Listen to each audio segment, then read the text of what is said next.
ఓం శ్రీ సాయిరామ్. నా పేరు డి. సత్యనారాయణ. మా మిసెస్ పేరు శోభా కుమారి. నేను రైల్వేలో పనిచేస్తున్నా. డోర్నకల్‌లో పనిచేసేవాడిని. పనిచేస్తున్నప్పుడు అక్కడ బాబా భజన మండలి ఉండేది.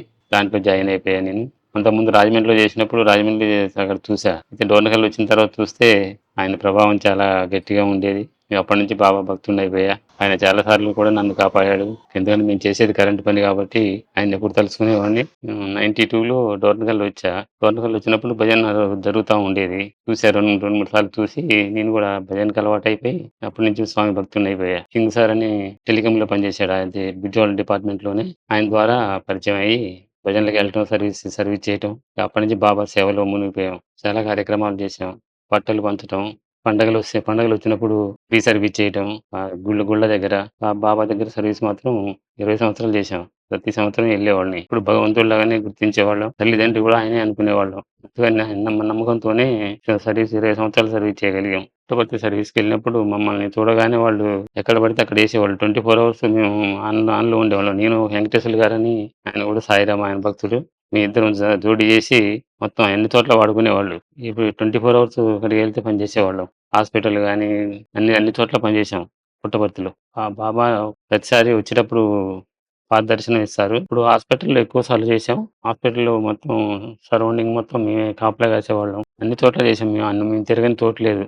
బాబా ప్లేసులలో. ఎక్కడైతే పాయింట్ ఉందో ఆ పాయింట్ ప్రతి పాయింట్ దగ్గర తిరిగాం మేము. స్వామి సర్వీస్‌కెళ్ళినప్పుడు మేము వచ్చే ముందు 10 రోజుల తర్వాత సర్వీస్ అయిపోయిన తర్వాత పాదదర్శనం ఇచ్చేవాళ్ళు. అట్లా ఒక 7, 8 సార్లు దొరికింది. చాలా హ్యాపీగా ఫీల్ అయ్యేటోళ్ళం. పాదదర్శనం దొరికినప్పుడల్లా. స్వామి కూడా బ్లెస్సింగ్స్ ఇచ్చేవాళ్ళు ఎప్పుడు ప్రతిసారి. మేము చేసేది కరెంట్ పని కాబట్టి చాలా డేంజర్ పని అది. చాలా సార్లు సప్లై మీద చేయి పెట్టేప్పుడు బాబా గుర్తు వచ్చేవారు. తోసేసినట్టుగా సప్లై పట్టుకునే టైంలో తోసేసినట్టు అనిపిచ్చేది. అప్పుడు బాబా అని అనుకునేవాళ్ళం. ఇప్పుడు ఇక కొంచెం అనారోగ్య కారణాల వల్ల ఎళ్ళలేకపోతున్నాం. లేదంటే పూర్తిగా మేము బాబానే నమ్ముకున్నాను.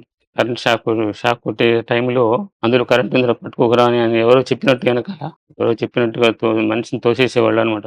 బాబా ఉండి తోసేసినట్టు అనిపిచ్చేది. తీరా చూస్తే దాంట్లో సప్లై ఉండేది. అట్లా చాలా సార్లు జరిగింది. బాబా అనుగ్రహం కాబట్టి ఇంతవరకు ఉన్నాం. స్కూల్లో పళ్ళాలు పంచడం దగ్గర నుంచి పంచడం. డోర్నకల్‌లో క్రిస్టియన్ దేవాలయం ఉండేది. క్రిస్టియన్ అయినా సరే మేము అక్కడికెళ్ళేసి పాదరక్షలు సేవ్ చేయటం, రీసర్వీస్ చేయటం ఇలాంటి చాలా కార్యక్రమాలు చేశాం బాబా అనుగ్రహంతో.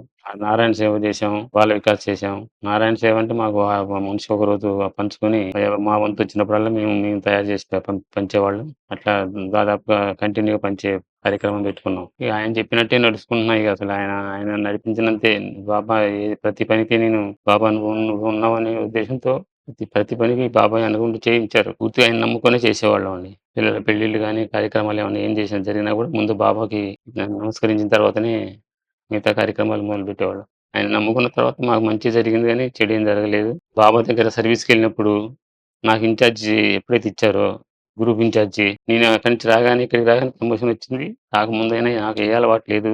అక్కడికెళ్ళినప్పుడు పొద్దున్నే నగర సంకీర్తన కార్యక్రమాలకు పాల్గొనేవాళ్ళం. సాయంత్రం భజనలుండేయి. భజనలో పాల్గొనేవాళ్ళం. నలుగురితో పాటు కలిసి భజనలు చేయటం. అప్పటికప్పుడు అనుకోని భజన పెట్టుకొని చేసేవాళ్ళం. టోటల్‌గా 20 సంవత్సరాలు సర్వీస్ చేశామండి. 92 నుంచి 20 సంవత్సరాలు సర్వీస్ అంటే నా లీవులు మొత్తం బాబా సేవకే సరిపోయినాయి. నా సొంతానికి తక్కువ వాడుకున్నా, బాబాకే ఎక్కువ స్పెండ్ చేశా. బాబాని పూర్తిగా నమ్ముకున్నాం. ఆయన సేవలోనే ఉన్నాం. ఫ్రెండ్స్ అంటే బుజ్జన్న, వెంకటేశ్వర్లు గారు, ఇంకా మోహన్ రావు గారు మా సమితి మొత్తం మా ఫ్రెండ్స్ కిందనే ఉండేవాళ్ళం. భజన కార్యక్రమాలలో కంపల్సరీగా పాల్గొనేవాళ్ళం. ఎక్కడ ఏ చిన్న భజన జరిగినా సరే మమ్మల్ని పిలిచేవాళ్ళు. ఆ కార్యక్రమంలో పాల్గొని సక్సెస్ చేసేవాళ్ళం. ఇంకా గార్డ్‌లో ఒక ఇద్దరు ముగ్గురున్నారు. రైల్వే గార్డ్‌లు. వాళ్ళు ఎక్కువ భజనలు పెట్టించేవాళ్ళు. అందరం బాబాని నమ్ముకున్న తర్వాత హ్యాపీగా ఉన్నామండి. జై సాయిరాం. జై సాయిరాం.